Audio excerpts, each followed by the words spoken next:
Hello बच्चों, कैसे हैं? और बहुत सारे बच्चों ने ये वीडियो देखा। टॉपिक 1 हम लोग स्टार्ट कर दिए हैं, एक नया सब्जेक्ट बिजनेस स्टडीज क्लास 12 का। और आज हम लोग देखेंगे चैप्टर 1 का टॉपिक 2। हम लोग देख रहे थे बिजनेस स्टडीज और हम लोग पढ़ रहे थे क्लास 12 के चैप्टर 1 का। हम लोग देख रहे थे chapter 1 nature and significance of management. Topic number आज का होगा 2। टॉपिक नंबर 2 स्टार्ट करने के पहले ये बता दें कि पिछले टॉपिक में हम लोगों ने पढ़ा कि मैनेजमेंट क्या होता है, गोल क्या होता है, और हम लोगों ने ये भी देखा था कि आईआईटी और एमबीए किए हुए बच्चों को क्यों आजकल ज्यादा डिमांड हो रहा है कंपनी और इंडस्ट्रीज में, because they are highly edutech. वो कहीं ना कहीं टेक्नोलॉजी बेस्ड है प्लस मार्केटिंग स्किल बेस्ड है, और स्किल बेस्ड होने के कारण सबसे पहले सबसे बढ़िया बात है कि वो स्किल बेस्ड हैं। स्किल बेस्ड का मतलब क्या होता है? जो सबको किल कर दे, सबको, जो सबको किल कर दे, that is called as the skill. और यही स्किल बेस्ड लोगों को आजकल कंपनी हायर कर रही है, and so they are doing hire and so they are hiring the students who have completed their IIT along with managements. ठीक, तो स्किल्ड पर्संस को, स्किल्ड पर्सन वो होता है जो सबको किल कर देता है, so they are called as the skilled.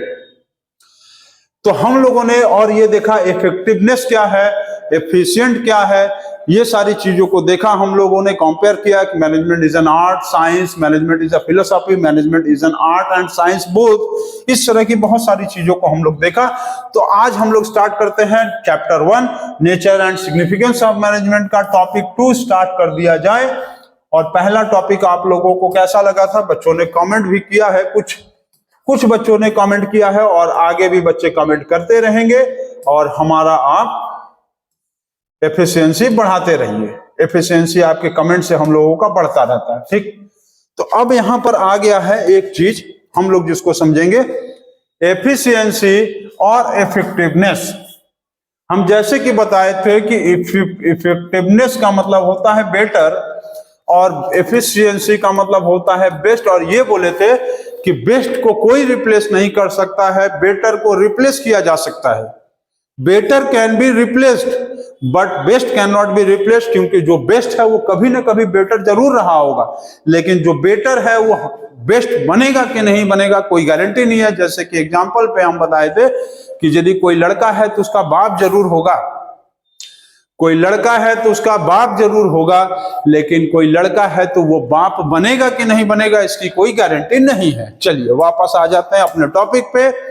Efficiency में क्या होता है कि maximum output with limited resources.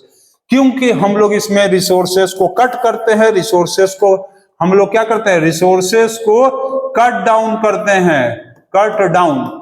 Cost को हम लोग क्या करते हैं, लेस करते हैं।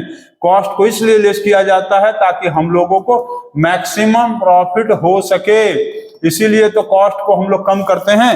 कॉस्ट को कम करने का यही रीजन है कि हम लोग को प्रॉफिट जो है वो क्या हो सके, मैक्सिमम। ठीक, ये इसमें एक चीज होता है, कॉस्ट को कम करो मतलब रिसोर्सेस को घटाओ ताकि प्रॉफिट ज्यादा हो।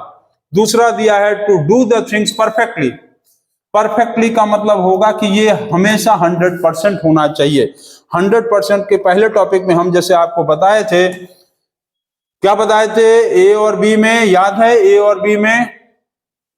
बी बोले थे कि 100 क्वेश्चंस को कर लिया था, 100 क्वेश्चंस को सॉल्व कर लिया था 50 मिनट्स में, इसीलिए बी क्या था, एफिशिएंट था। लेकिन ए क्या कर रहा था, 100 क्वेश्चंस को सॉल्व कर रहा था, 100 क्वेश्चंस को सॉल्व कर रहा था इन 58 मिनट्स, इसीलिए ये क्या था, ए क्या था, इफेक्टिव था। ए क्या था, इफेक्टिव।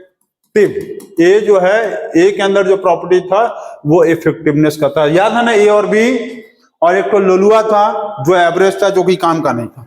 तो ए जो है इफेक्टिव है क्योंकि ये 100 क्वेश्चंस कर रहा है समय के अंदर। 60 मिनट टाइम दिया गया था, 58 मिनट्स में कर लिया, समय के अंदर किया। लेकिन बी जो है वो बेस्ट है क्योंकि ये 100 क्वेश्चंस को 50 मिनट में ही कर लिया, और सारा क्वेश्चन सही भी है, इसका भी सारा क्वेश्चन सही था। तो बी इज बेस्ट। सो यहां परफेक्टली होना जरूरी है। उसके बाद एक पॉइंट होता है completing the task in minimum cost. अभी बता दे, मिनिमम कॉस्ट में कम है यहां पर, क्योंकि हमको रिसोर्सेस को कट डाउन करना है, कॉस्ट को घटाना है, तो ये एफिशिएंट आदमी ही कर सकता है। Effectiveness, actual results with the planned result, मतलब कि जो एक्चुअल रिजल्ट है वो प्लान्ड रिजल्ट, मतलब जो हम ड्रीम देखे थे वही है एक्चुअल। हम जो ड्रीम देखे थे, जो सपना देखे थे, वही एक्चुअल व्यू है। जो सपना देखे थे वही अपना है, मतलब समझिए।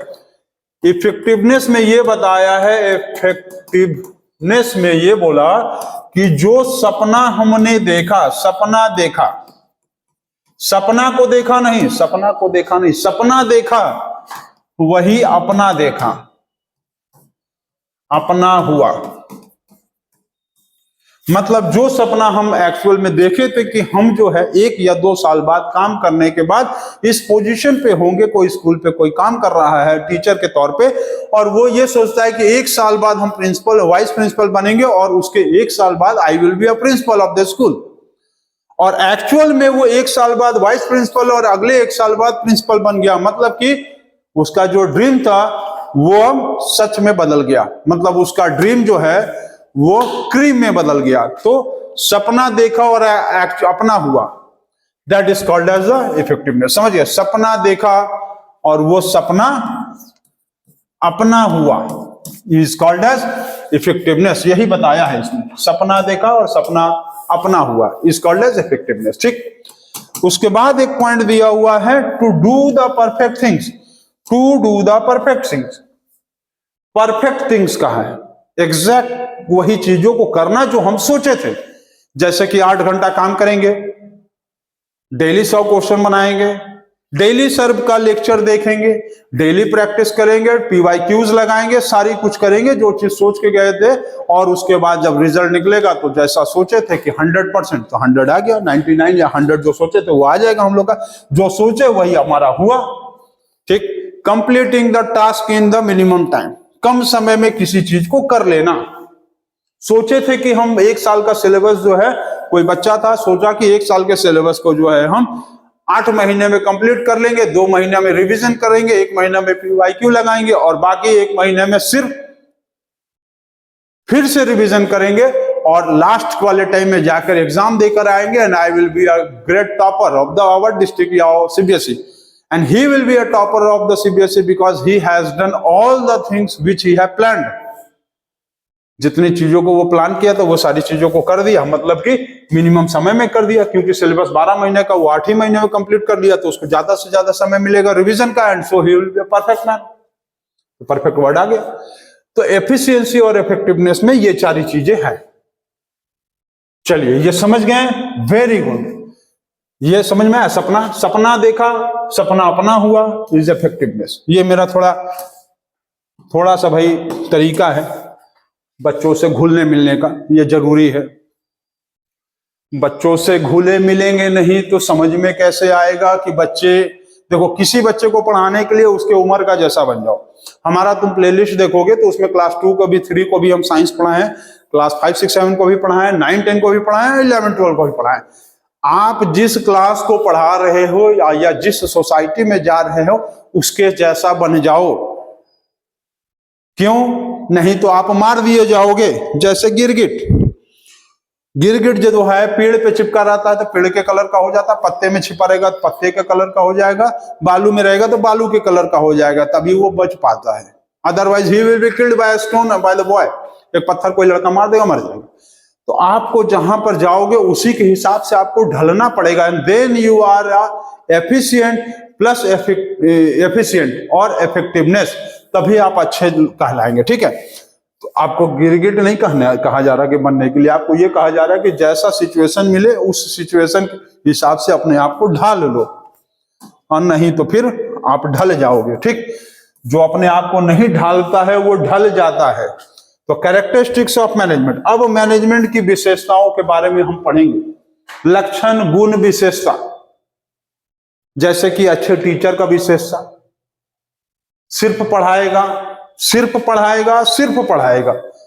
और जो नहीं पढ़ाने वाले टीचर है उनकी विशेषता, मोमोज खिलाएगा, समोसा खिलाएगा और बहुत तरह तरह की पार्टी को भी मनाएगा, बर्थडे भी मनवाएगा, केक भी कटवाएगा। कैरेक्टरिस्टिक्स ऑफ मैनेजमेंट में देखा जाए बहुत सारी चीजों का बकवास हो गया, चलिए ठीक है, थोड़ा बहुत एंजॉयमेंट करना चाहिए बीच बीच में, पढ़ाई में थोड़ा सा, बहुत ज्यादा नहीं, ठीक। तो कैरेक्टरिस्टिक्स ऑफ मैनेजमेंट में आ जाएंगे तो पहला है गोल ओरिएंटेड। जैसे देख रहे हो तीर मार दे रहा है, और तीर मार भी कहाँ है, सेंटर पे मारा है तीर, सेंटर पे सर, सेंटर पे, यहां पर एकदम यहीं पर सारा तीर हम बीच में मारेंगे, समझ गए। इसीलिए राम जी भी जो है रावण को एकदम नाभि में तीर मारे थे, सेंटर में, ताकि मर जाओ। तो गोल ओरिएंटेड होना चाहिए, जब तक वहां तीर नहीं मारे वो मरा ही नहीं। तो गोल ओरिएंटेड होने का मतलब क्या है कि आपके अंदर एक स्पेसिफाइड ऑब्जेक्टिव्स होना चाहिए कि हम किस आधार पे काम को कर रहे हैं।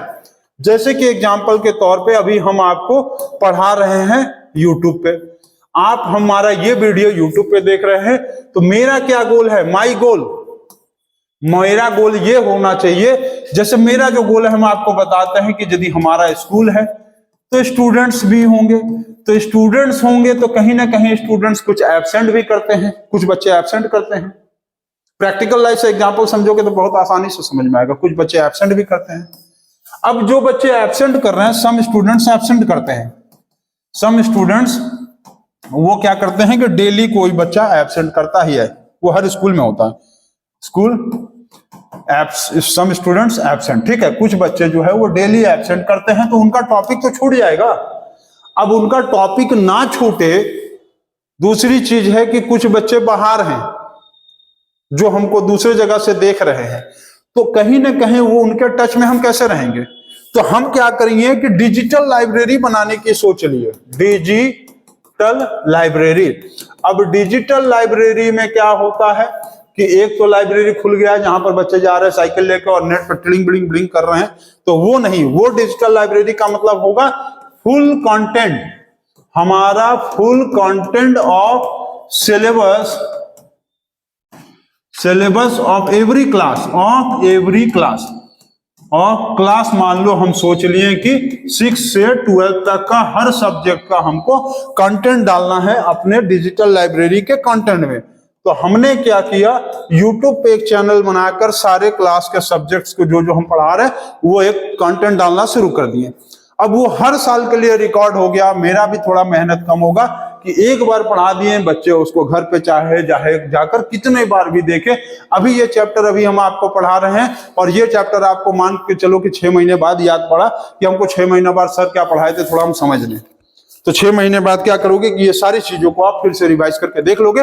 तो माय गोल जो है वो ये है, स्कूल में स्टूडेंट्स एब्सेंट यदि करते हैं तो उनका ये चीज ना छूटे, या अगले साल या उसके अगले साल या उसके भी अगले साल जो बच्चों को ये चीजें रिकॉर्ड रहे ताकि वो देख सके।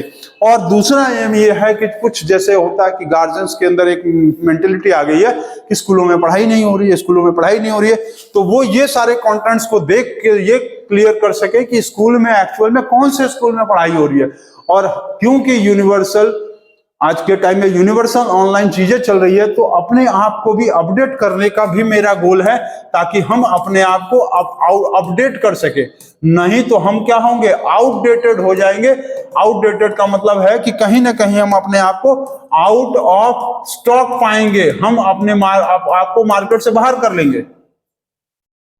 आज ये चीजों को हम बना रहे हैं तो कहीं ना कहीं आने वाले साल 2 साल बाद स्कूल वाले, बाकी स्कूल्स भी मजबूर हो जाएंगे कि उनको भी ये डिजिटल कंटेंट का तैयार करना पड़ेगा ताकि गार्जियन देख सके कि स्कूल्स में टीचर्स क्या पढ़ा रहा है। ये हमारा गोल है। उसी तरह से यहां पर किसी भी कंपनी का एक गोल होता है जिसके आधार पर वो काम करता है। पहला गोल ओरिएंटेड, बिना गोल का डायरेक्शनलेस हो जाओगे, आप बस खाली पागल की तरह पढ़ाते जाओगे, कोई एम ही नहीं रहेगा आपके अंदर। जो चीजें आजकल मैक्सिमम टीचर्स में होता है, बिना गोल के पढ़ा रहे, बिना सिलेबस के पढ़ा रहे, बस पढ़ाए जा रहे हैं, वो डायरेक्शनलेस है। मैंने पहले ही इसीलिए कहा था कि बिजनेस स्टडीज को आपको पढ़ना कम है, थ्योरेटिकल नॉलेज कम रखो, लेकिन आप कहीं ना कहीं प्रैक्टिकली उसको अप्लाई करना समझ लो कि जो आदमी गोल ओरिएंटेड नहीं है दैट दे आर डायरेक्शनलेस। और बिना डायरेक्शनलेस के जो है ना, बिना डायरेक्शनलेस के 2 पैर छितरा के यहां फैल जाएगा और वो गिर पड़ेगा, दोनों पैर छितरा के फेंका जाएगा वो। इसीलिए डायरेक्शन है, तो दोनों डायरेक्शन होने के कारण वो आदमी आसानी से पैर उठा के चल सकता है, और नहीं ना तो वो ऐसे ऐसे फैल जाएगा बिना डायरेक्शन का। तो इसीलिए गोल ओरिएंटेड होना किसी भी कंपनी या फैक्ट्री का बहुत जरूरी है, पहला कैरेक्टरिस्टिक्स। चलो मेरा थोड़ा समझाया हुआ ट्रिक्स हो सकता है भाई आपको बोर कर रहा हो या नहीं भी बोर कर रहा हो, अच्छा लग रहा हो। आशा करते हैं कि आपको अच्छा लग रहा हो। कमेंट जरूर करो ताकि हमको समझ में आए कि आपको अच्छा लग रहा है कि बोर कर रहा है। बोर कर रहा लिख दो सर बोरिंग लेक्चर है, समझ में आ रहा कहो लिख दो कि सर अच्छा लग रहा है, ताकि हम भी मतलब थोड़ा मोटिवेट होंगे आपके कमेंट से। मैनेजमेंट इज अ परवेसिव लिखा है, जैसे डायग्राम में आपको समझ में आ रहा। मान लो ये अर्थ है, जुपिटर सैटर्न मरकरी यूरेनस अर्थ सैटर्न सारा है, ठीक है, mercury Venus Earth Mars Jupiter Saturn moon, कहीं भी हर जगह मैनेजमेंट जो है यूनिवर्सली एक्सेप्टेड है। देखो लिखा है universally applicable to all types of organisation. ये नहीं कि अर्थ में हम लोग मैनेजमेंट का काम कर रहा, मून पे गए वहां फेल हो गया, नहीं, मून पे भी जाने के लिए मैनेजमेंट चाहिए, मून से बाहर आने के लिए भी मैनेजमेंट चाहिए, मून पे जाने के लिए भी मैनेजमेंट चाहिए, और फिर वापस मून पे आने और जाने के लिए फिर मैनेजमेंट चाहिए। ये नहीं कि एक बार चल गए बस मैनेजमेंट हो गया, बस उसी तरह से दोबारा चल गए, नहीं, वहां का हो सकता है सर्कमस्टेंसेस बदल गया हो। अब जो जैसे आज से 10, 15, 20 साल पहले जब हम लोग पढ़ते थे तो उस समय व्हाइट बोर्ड रहता था, and we will have to study only on the white boards. Teacher comes with a chalk and writes on the chalk and make us understand that this is the dash and this is that. अब के time में सारी चीजें digital हो गया है, सारी चीजें देखो पीपीटी बनकर आ गया, पीपीटी बनकर आ गया, और ये सारी चीजें आपको देखो डायग्राम्स के साथ समझा दिया जा रहा है, लिखने की जरूरत नहीं पड़ रहा है, लिखा लिखा आ रहा है। This is called as the, और ये सारी चीजें यूनिवर्सली एक्सेप्टेड का मतलब ये नहीं कि खाली हम ही पढ़ा रहे हैं, पूरे वर्ल्ड में सारी चीजें ऑनलाइन चल रहा है, और जो चीजें यूनिवर्सली एक्सेप्टेड है उसको आपको मानना ही पड़ेगा। लोग आज माने मुगल सराय के, चाहे कल माने, लेकिन उनको भी ये सारी चीजें करना ही पड़ेगा।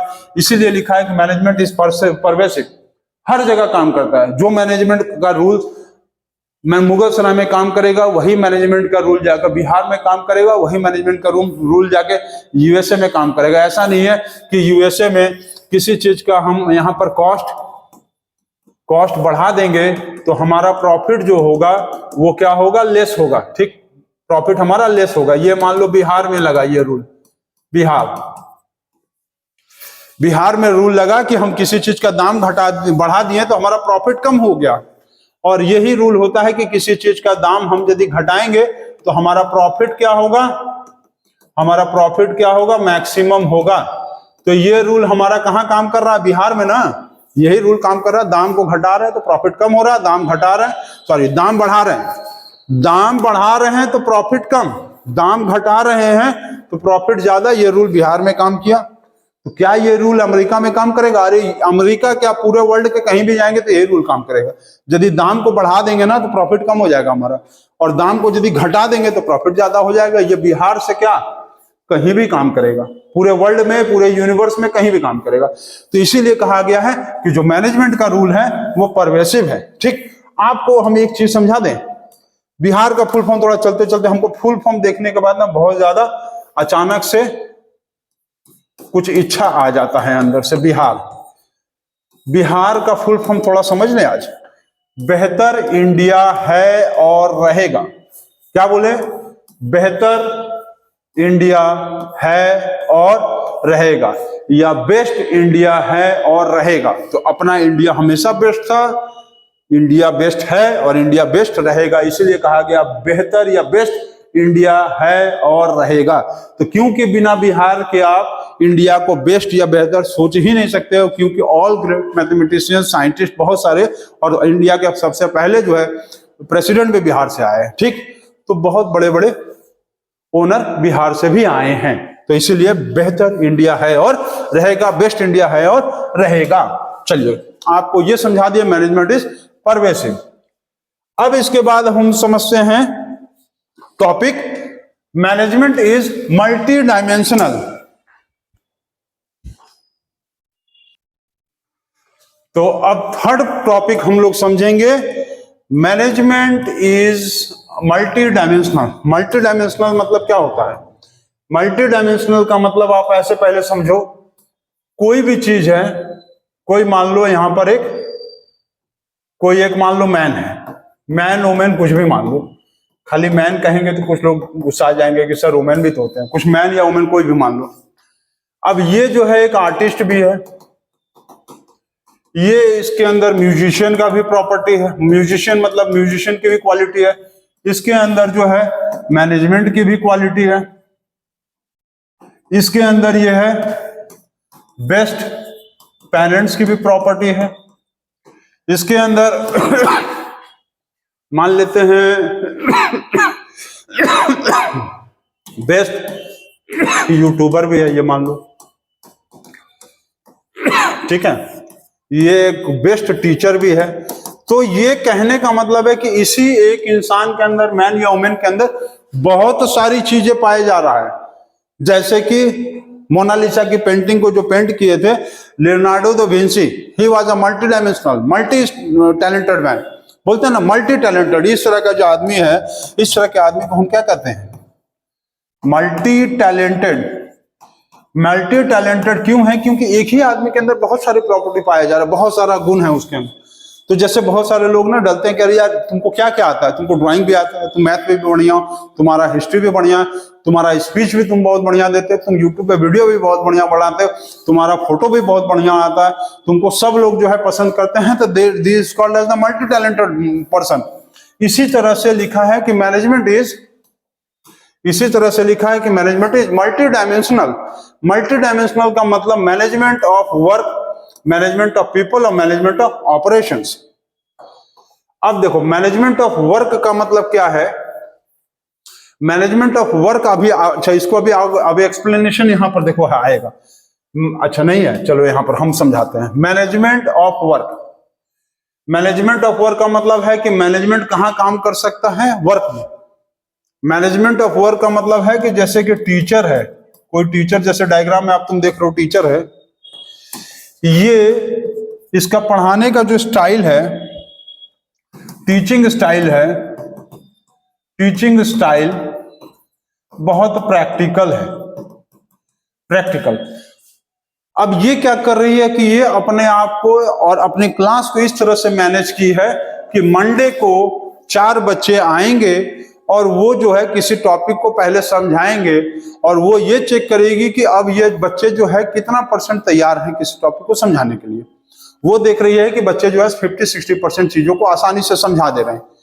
अब टीचर के लिए काम आसान हो गया कि बच्चा 50-60% तो वो पूरे क्लास को समझा दिया।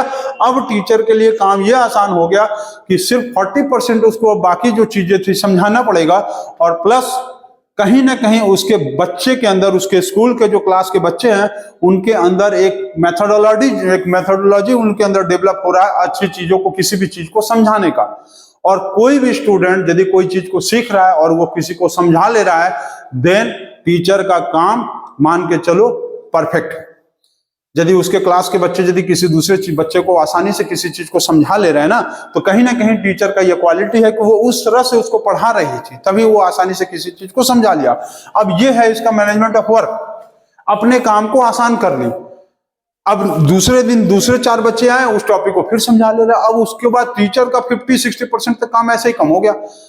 अब हाँ, स्टार्टिंग में उसको थोड़ा मेहनत करना पड़ा, बच्चे को मोटिवेट करना पड़ेगा कि बेटा आप ऐसे करके समझाओ, आप बेटे ऐसे करके समझाओ तो समझ में आएगा। तो वो मैनेजमेंट ऑफ वर्क से क्या हुआ कि उसका टीचिंग स्टाइल इतना प्रैक्टिकल था कि चीजों को आसानी से समझा ले रही थी, किसी भी चीज को। ठीक है, मैनेजमेंट ऑफ वर्क है। मैनेजमेंट ऑफ पीपल, लोगों को दिशा निर्देश देना। जैसे कि ये देख रहे हो, ये आदमी बाकी सबको दिशा निर्देश दे रहा है कि आप ऐसे काम करो। जैसे होता है शादी में होता है, तो शादी में हम लोग जाते हैं तो क्या करते हैं कि एक तो फूफा जी होते हैं, बोलते हैं कि आप वहां चल जाना, और वो लड़कों को 8-10 लड़कों को सबको काम बांट दे देंगे। राजू तुम जो है वहां पर कैटरिंग का काम देख लेना, तुम पानी की जगह देख लेना, तुम आइसक्रीम की जगह देख लेना, तुम वहां पर गेट पे रहना, देखना कि किसी भी स्वागत में किसी की कमी ना हो। और आप जो है दूसरे मौसा जी है, उनको बोल दिया कि आप जो है जहां पर पैसा लिखा था वहां पर रहिएगा, ताकि पैसे का लेन देन या गड़बड़ ना हो। ठीक, जहां न्योता लिखा था। अब मतलब ये जो है वो मौसा जी हैं जो बाकी सारे लोगों को कामों को बांट दिए, और ये होता है मैनेजमेंट ऑफ पीपल का मतलब एक आदमी बाकी सारी लोगों को मैनेज कर लेगा। जैसे कि ये वाला हिस्सा ये बाकी पांचों फिंगर को मैनेज करके जहां जैसे बोलेगा वैसे उसके हिसाब से घुमाएगा। That is called as the management of people. मतलब one person directs many person. एक आदमी अपने अनुसार, मतलब उसका कान पकड़ के नहीं, अपने मैनेजमेंट के हिसाब से जैसे जैसे जिसको काम दिया वो कामों को बांट दिया और कहा कि अब इस तरह से आप कामों को करो। That is called as the management of people. One person directs many person, ठीक, उसके अकॉर्डिंग में काम को करो। Management of operations. Management of operations में ये होता है, इसको आपको समझना पड़ेगा। मैनेजमेंट ऑफ ऑपरेशन में, management of operation, management of operation में जैसे इंडियन क्रिकेट टीम है, इंडियन क्रिकेट टीम, अब इसका मैच जो है मान लो इंडिया वर्सेस पाकिस्तान का मैच है, इंडिया वर्सेस पाकिस्तान का मैच है, तो सभी को पता है कि इंडिया को तो जीतना ही है, चाहे कुछ भी हो जाए, इंडिया को जीतना ही है, चाहे कुछ भी हो जाए, इंडिया हारेगा नहीं, ठीक, इंडिया को जीतना है और पाकिस्तान को हरा देना है। तो कैसे हराएंगे? खाली सोच के हरा देंगे कि इंडिया को जीत जाना, इंडिया को जीत जाना, इंडिया को जीत जाना, जीत जाएगा? नहीं, उसके लिए हमको मैनेजमेंट ऑफ ऑपरेशन करना पड़ेगा। सबसे पहले टीम स्पिरिट पे काम करना पड़ेगा।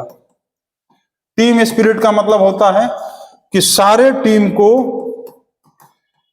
यूनाइट करना पड़ेगा। यूनाइट मतलब प्ले करना पड़ेगा, प्ले एज वन टीम। ये नहीं कि अलग अलग खिलाड़ी आके एज ए प्लेयर की तरह नहीं खेलेंगे, not as a player, player की तरह नहीं खेलना है, टीम की तरह खेलना है। हर एक खिलाड़ी को खेलना पड़ेगा। ये नहीं कर सकते हैं कि ऊपर वाला खिलाड़ी है, बैट्समैन है, तो जाएगा खाली 100 रन मारेगा, उसके 2-3 बैट्समैन आउट हो जाएंगे और हार जाएंगे। नहीं, बाई चांस यदि स्टार्टिंग के 2-3 प्लेयर आउट भी हो जा रहे हैं स्टार्टिंग के, तो नीचे वाले प्लेयर भी उसको 50 या 100 रन बनाने की क्षमता रखेंगे। That is called as the team, मतलब player play as a team. वो खेलेंगे एक टीम की तरह, ना कि प्लेयर की तरह, ठीक। दूसरा चीज है कि उनको एक स्ट्रैटेजी बनाना पड़ेगा। स्ट्रैटेजी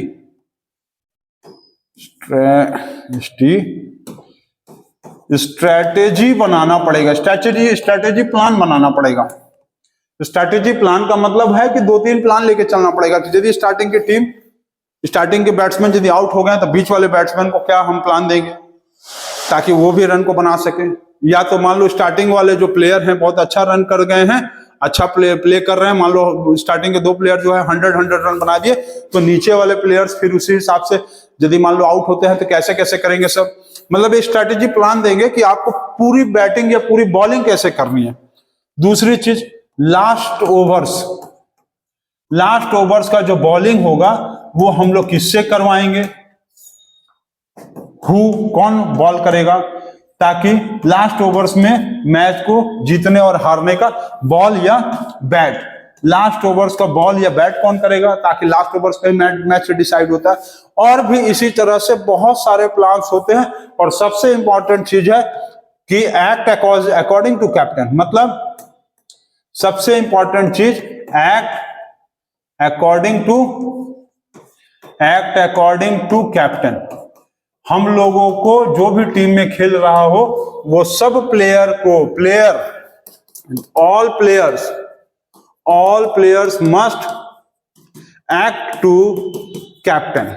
मतलब महेंद्र सिंह धोनी के अनुसार ही आपको खेलना पड़ेगा पूरे टीम भर में, चाहे बैटिंग करते समय हो चाहे बॉलिंग करते समय, महेंद्र सिंह धोनी हो चाहे कोई भी कैप्टन हो। ये तो एक एकदम जैसे कहा जाता ना कि महेंद्र सिंह धोनी का कैप्टनसी बहुत तगड़ा था, क्योंकि उनके अंदर एक मैनेजमेंट ऑफ ऑपरेशन बहुत इंपॉर्टेंट चीज था। वो team spirit, strategy plan, last over bowling batsman कौन होगा, और उन्हीं के अनुसार सारी चीजें चलती थी। और वो जैसे बोलते थे उस तरह से सारे उनके सारे प्लेयर उन्हीं के हिसाब से काम करते थे। इसीलिए उनको कहा जाता था एक परफेक्ट कूल कैप्टन, क्योंकि उनके अंदर मैनेजमेंट ऑफ ऑपरेशन बहुत तगड़ा था। इसीलिए जो है ये चीज बनाया है, एक रेस टाइप का है और एक रेस में या कोई भी मैच में या कोई भी कंपनी में बहुत सारे लोग होते हैं, और वहां पर कहीं ना कहीं हमको एक मैनेजर होता है और उसी के अनुसार सारे वर्कर्स को काम करना पड़ेगा। और इसी तरह से डिफेंस में होता है कि एक ऑफिसर है, वो जिस हिसाब से बोलेगा वो सारे ऑफिसर्स को, सारे उनके सोल्जर्स को, he will be only responsible to act for them, और सारे लोग उसी के हिसाब से एक्ट करेंगे। यदि वो कहता है कि पीछे हटो तो पीछे हटो, वो कहता है कि आप आगे बढ़ो, भले ही तुम मर जाओगे जानते हो, लेकिन तुमको आगे बढ़ना ही पड़ेगा, क्योंकि मैनेजमेंट ऑफ ऑपरेशन के तहत वो कह रहा है कि वो प्लान बना चुका है कि इस तरह से होगा और 5 लोग मरेंगे तभी जाकर 500 लोगों को बचाया जा सकता है, इसीलिए उसको मैनेजमेंट ऑफ ऑपरेशन कहा जाता है। ठीक है, जैसे हम अभी आपको केस स्टडी के एग्जांपल पे इंडिया टीम का, क्रिकेट टीम का एग्जांपल बताया। ठीक है, अब इसके बाद दिया हुआ है फोर्थ प्रॉपर्टी दिया है, फोर्थ प्रॉपर्टी दिया हुआ है आपको, मैनेजमेंट इज कंटिन्यूअस प्रोसेस। ठीक, इसको नोट करो।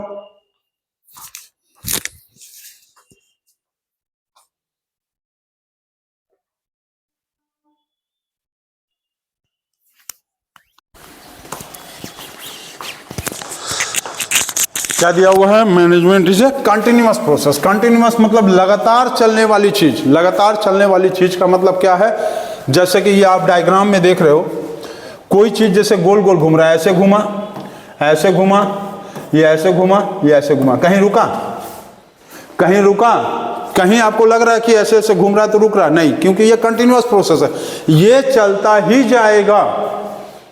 ये नहीं कि जैसे अंबानी आज बहुत मिलीनियर हो गए हैं तो वो आज काम करना बंद कर देंगे, उनका अपना मैनेजमेंट लगा के खाली सो जाएंगे तो उनका काम चलेगा, नहीं, his company will be bankrupt, rind हो जाएंगे, फेल हो जाएंगे सब, क्योंकि ये कंटिन्यूअस प्रोसेस है। तो आपके मैनेजमेंट के प्रोसेस को आपको, आप भले ही सो गए हो, मैन स्लिप्स, मतलब देखो मैनेजर जो है वो तो सो जाता है, मैनेजर स्लिप, लेकिन मैनेजमेंट जो है वो वर्क्स। समझ गए, समझिए हम क्या कर रहे हैं, मैनेजर सो जाएगा लेकिन मैनेजमेंट उसका काम करेगा, इसीलिए तो इसको कंटिन्यूअस प्रोसेस बोलता है कि मैनेजर भले ही सो गया हो लेकिन उसका लगाया गया जो सिस्टम है ना, उसका लगाया हुआ प्रोसेस, प्लान, सिस्टम, वो वर्क कर रहा है, वो नहीं सो रहा है। इट इन्वॉल्व्स, इसमें क्या है, मैनेजमेंट को कंटिन्यूअस बनाए रखने के लिए, मैनेजमेंट को कंटिन्यूअस प्रोसेस में बनाए रखने के लिए ये 5 चीज की जरूरत पड़ती है, planning, organising, staffing, directing and controlling. तो दिस आर द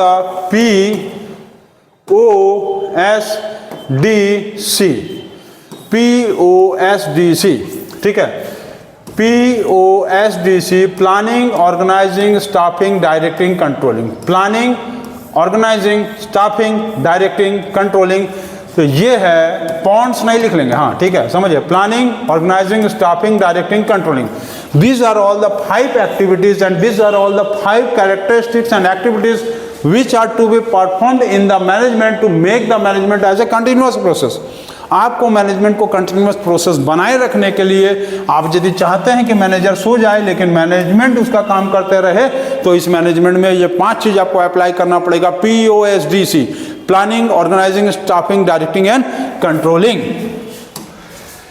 उसके बाद दिया है management is a group activity. Management is a group activity का मतलब क्या है, ग्रुप एक्टिविटी, देखो यहां पर सब लोग हाथ मिलाकर काम कर रहे हैं, सब लोग, ये आदमी भी अपना हाथ मिलाया है, ये आदमी हाथ मिलाया, ठीक, ये आदमी हाथ मिलाया, ये मिलाया, ये मिलाया, ये मिलाया, सब लोग अपना हाथ मिला के काम किए हैं। इसका सबसे बड़ा एग्जांपल आप तुम समझ लो कि स्कूल, हॉस्पिटल, ठीक है, हॉस्पिटल, हॉस्पिटल, स्कूल, यहां पर सब क्या होता है कि एक लोगों से काम नहीं होता, ढेर सारे लोग होते हैं। जैसे कि स्कूल में तुम चल जाओगे तो स्कूल में क्या होगा, प्रिंसिपल होंगे, ठीक, स्कूल में कौन कौन होगा, स्कूल में होगा प्रिंसिपल, स्कूल में प्रिंसिपल होंगे, मान लो उसके बाद जो है टीचर्स होंगे, टीचर्स में भी नॉन एकेडमिक स्टाफ होंगे, नॉन एकेडमिक, फिर टीचिंग स्टाफ होंगे, ठीक है, नॉन टीचिंग स्टाफ जिसको कहते हैं हम लोग नॉन टीचिंग स्टाफ होगा, जैसे क्लर्क हो गया, जैसे प्यून हो गया, जैसे दाई होंगी, टीचर्स जैसे टीचिंग स्टाफ हो गया। तो बहुत सारे लोगों का एक ग्रुप होता है जो कि उस स्कूल को रन करते हैं, क्योंकि कहीं ना कहीं स्कूल एक ग्रुप है और इस पूरे ग्रुप में बहुत सारे लोग काम करते हैं, तो their work is called age group activity, और ये मैनेजमेंट में होता है। तो ग्रुप मैनेजमेंट जो है ग्रुप एक्टिविटी इसलिए है क्योंकि उसमें ढेर सारे लोग किसी एक मोटिव के लिए, ढेर सारे टीचर, ढेर सारे नॉन टीचिंग स्टाफ जो है किसी एक मोटिव के लिए, मतलब एक ऑर्गेनाइजेशन, एक स्कूल के लिए या हॉस्पिटल के लिए काम कर रहे हैं। So this is called as the group activity. अब दिया हुआ है कि management is a dynamic function. ठीक, मैनेजमेंट जो दिया हुआ है उसके बाद आपको क्या है कि management is a dynamic function. ठीक, मैनेजमेंट दिया डायनेमिक फंक्शन। डायनेमिक फंक्शन का मतलब क्या है? डायनेमिक फंक्शन का मतलब होता है कि ये रनिंग फंक्शन है, रनिंग फंक्शन है। ये नहीं कि चलता रहेगा, बस रुक नहीं जाएगा, चलता रहेगा। ठीक है। स्टैटिक का मतलब क्या होता है? स्टैटिक का मतलब होता है रेस्ट। स्टैटिक का मतलब होगा रेस्ट। ठीक, स्टैटिक का मतलब क्या होता है? रेस्ट। तो रेस्ट नहीं है, जैसे कि एग्जांपल के तौर पे देख लो, ये स्क्रीन क्या है? रेस्ट है। ये एक स्टैटिक पोजीशन है, स्टैटिक पोजीशन, रुका हुआ पोजीशन, इसमें कोई चीज कहीं नहीं चल रहा है, स्क्रीन एकदम रुक गया है। इसमें जो स्क्रीन है वो रुक गया है, ये स्क्रीन रुक गया है।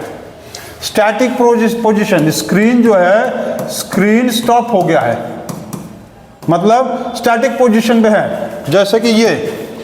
जैसे कि ये चीज स्टैटिक पोजीशन पे, ठीक, ये स्टैटिक पोजीशन। लेकिन इसी को जब हम ऐसे करने लगेंगे तो किस पोजीशन में आ गया? Dynamic position. तो यही कह रहा है कि मैनेजमेंट जो है, मैनेजमेंट क्या कहा है कि management is a dynamic function. Management dynamic function है। इसका मतलब क्या है कि मैनेजमेंट जो है, स्क्रीन जैसे आपको दिखा रहा है कि ये स्क्रीन आपको देख के ही समझ में आ रहा है कि घूम रहा है, चल रहा है। तो मैनेजमेंट प्रिंसिपल्स में कोई भी चीज स्टैटिक नहीं होना चाहिए, सारे कंडीशंस में चलते रहने चाहिए, सारे लोग चलते रहना चाहिए। चलने का मतलब है कि अपने सीट से उठ के नहीं चलना है, मतलब है कि यदि कोई रूल्स रेगुलेशन बनाया है तो उस रूल्स रेगुलेशंस को फॉलो अप करना पड़ेगा। रनिंग फंक्शंस का मतलब है कि rules and regulation must work का मतलब डायनेमिक होगा। डायनेमिक मतलब चलता रहेगा, रुकेगा नहीं। ठीक है, जैसे चलता ही रहेगा, रुकना नहीं चाहिए। ठीक, इसको कहते हैं, जैसे कि हम लोग शादी में जाते हैं तो देखोगे फोटो लेके camera click click click click click click click click, रुकता ही नहीं है कैमरा, मार फट फट फट फट फट फट फोटो सेशन होता है। मतलब कहीं ना कहीं वो डायनेमिक क्लिकिंग हो रहा है। ठीक, स्टेशनरी पोजीशन में नहीं कि एक रुक के फिर 10 मिनट रुके रहेंगे ना, कैमरा है, फट फट फट फट फट फोटो खिंचा रहा है। That is called as the dynamic function. ठीक, अब इसके बाद दिया हुआ है कि management is an intangible assets. Intangible assets का मतलब है कि देखो, मैनेजमेंट का कोई फेस नहीं है, नो फेस। अब मैनेजमेंट का जब फेस नहीं है तो कैन नॉट बी स्टोलन, इसको चोरी भी नहीं किया जा सकता। अब कोई मैनेजमेंट लगा दिया है तो कोई उसको, मैनेजमेंट को कैसे चोरी करोगे? अरे मैनेजर को चोरी कर लोगे तुम। देखो यहां ध्यान दो, मैनेजर को तुम चाहोगे तो स्टोल कर लो, चोरी कर लो, उसको तुम किल कर दो, तुम उसको मर्डर कर दो, मर्डर कर दिए तुम उसको किडनैप कर लो। ठीक है, सब कुछ कर दो मैनेजर के साथ कर सकते हो ना। अब तुम उसके लगाए हुए मैनेजमेंट को कैसे, तुम उसके मैनेजमेंट को चोरी कर लोगे, उसके मैनेजमेंट को किल कर दोगे, उसके मैनेजमेंट को किडनैप कर लोगे, उसके मैनेजमेंट को तुम यहाँ मर्डर कर दोगे? ऐसा पॉसिबल है? पॉसिबल है ऐसा नहीं, क्योंकि मैनेजमेंट का कोई चेहरा थोड़ी ना है, मैनेजर का चेहरा है, मैनेजमेंट का नहीं। तो इट इज द, ये देखो, ये फिल किया जा सकता है। इंक्रीज इन प्रॉफिट, मैनेजमेंट लगा के प्रॉफिट को बढ़ा रहे हैं, मैनेजमेंट लगा के किसी चीज को घटा रहे हैं, दाम को घटा रहे हैं, उसके कॉस्ट प्राइस को घटा रहे हैं और प्रॉफिट को बढ़ा रहे हैं ना। मैनेजमेंट को लगा के कॉस्ट प्राइस को घटा रहे, प्रॉफिट को बढ़ा रहे हैं, और क्या कर रहे हैं? प्रॉफिट ज्यादा से ज्यादा कर रहे हैं। तो मैनेजमेंट को तुम चोरी नहीं कर सकते, मार नहीं सकते, किडनैप नहीं कर सकते, मर्डर नहीं कर सकते, लेकिन तो मैनेजर का ना कर सकते हो, क्योंकि मैनेजर का तो पता है कि XYZ इज मैनेजर, तो उसको चलो उठा ले, तो उसका मैनेजमेंट कैसे उठा लोगे? नहीं हो सकता। तो इसीलिए management is an intangible assets, मतलब कि जिसको हम लोग चोरी नहीं कर सकते, जिसको हम लोग छू नहीं सकते हैं। ठीक है, नॉट ओनली इंटेंजिबल को मतलब क्या होगा? ओनली फील कर सकते हैं, नॉट टच, इसको हम लोग टच नहीं कर सकते हैं, ओनली फील कर सकते हैं, चोरी भी नहीं कर सकते हैं। ठीक है, तो ये सारी चीजें जो हो गया कैरेक्टरिस्टिक्स ऑफ मैनेजमेंट में आज हम लोगों ने पढ़ा। ये सारी चीजें गोल ओरिएंटेड, परवेसिव, ठीक है, multi dimensional, continuous process, group activity, dynamic function और इंटेंजिबल फोर्स। तो मैनेजमेंट का कैरेक्टरिस्टिक्स, ये 7 कैरेक्टरिस्टिक्स होता है जो आज हमने पढ़ाया है। और आज हम लोग का जो चल रहा था टॉपिक, हम लोग बिजनेस स्टडीज पढ़ रहे थे और बिजनेस स्टडीज में हम लोगों ने पढ़ा था nature and significance of management का चैप्टर 1 क्लास 12 का BST का टॉपिक 2 चैप्टर 1 का, जिसका नाम है nature and significance of management. तो आप लोगों को उम्मीद है कि हमारा पढ़ाया हुआ चीज अच्छा लगा होगा। तो इसी आशा से और इसी होप के साथ अगले वीडियो में फिर हम लोग मिलेंगे। और आप कमेंट जरूर करो कि आपको मेरा लेक्चर्स अच्छा लग रहा है कि नहीं लग रहा है, कि बोरिंग लग रहा है। हो सकता है मैं ये आपको लग रहा हो कि सर क्लास टॉपिक से बाहर के बहुत सारी चीज़ें पढ़ा रहे हैं। देखो बेटा, हम पहले बता रहे हैं कि बिजनेस स्टडीज़ बिजनेस करने की चीज़ है, ना कि आपको थ्योरेटिकल समझने की। क्लासों में क्या होता है कि ट्रांसलेटर की तरह बुक में लिखे हुए चीज़ों को ट्रांसलेट लोग कर देते हैं टीचर्स, उससे उनको बिजनेस स्टडीज़ में नंबर तो आ जाएगा लेकिन बिजनेस नहीं सीखेंगे वो। तो बिजनेस स्टडीज़ पढ़ने का मेन मोटिव नंबर भी लाना है और बिजनेस करना भी, ना कि खाली नंबर लाना। ठीक है, तो आप उस चीज़ों को समझो, अच्छा लगेगा आपको। थैंक यू, और हम लोग फिर अगले टॉपिक में मिलेंगे। तब तक के लिए good night, take care, good afternoon, good morning, जब भी ये वीडियो को आप लोग देख रहे हैं।